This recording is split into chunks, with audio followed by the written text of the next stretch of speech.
चॅनलमध्ये तुमचे सहर्ष स्वागत. आणि आम्ही त्र्यंबकेश्वर मंदिरापाशी आलेलो आहोत आणि हे त्र्यंबकेश्वर मंदिराच्या बाहेर छोटेसे मंदिर आहे. आणि हे बघा, हे ना छोटे फुलं वगैरे तुम्ही इथं पूजेचे साहित्य घेऊ शकता.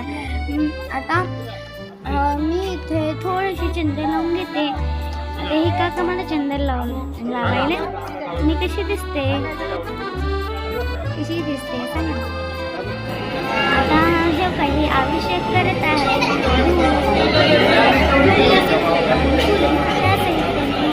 अभिषेक करत आहे. आता ही लाईन आहे अशी. आणि ना थोडेसे कुत्रे इथं बसत होते, झोपत होते. आणि गाईज मला ना इथं छोटेसे कुत्रेही झोपलेले. आणि हे बाहेरून असे दिसते मंदिर. हे दगडातून कोरलेले मंदिर आहे. आणि मंदिर एकदम असे छान व सुंदर आहे. हे मंदिर नाशिक जिल्ह्यामध्ये उपस्थित आहे. आणि काही तुम्हाला हे आणि हे 12 ज्योतिर्लिंगामधील एक ज्योतिर्लिंग आहे. हे मंदिर छान, म्हणजे खूप छान आहे. तुम्ही येथे या.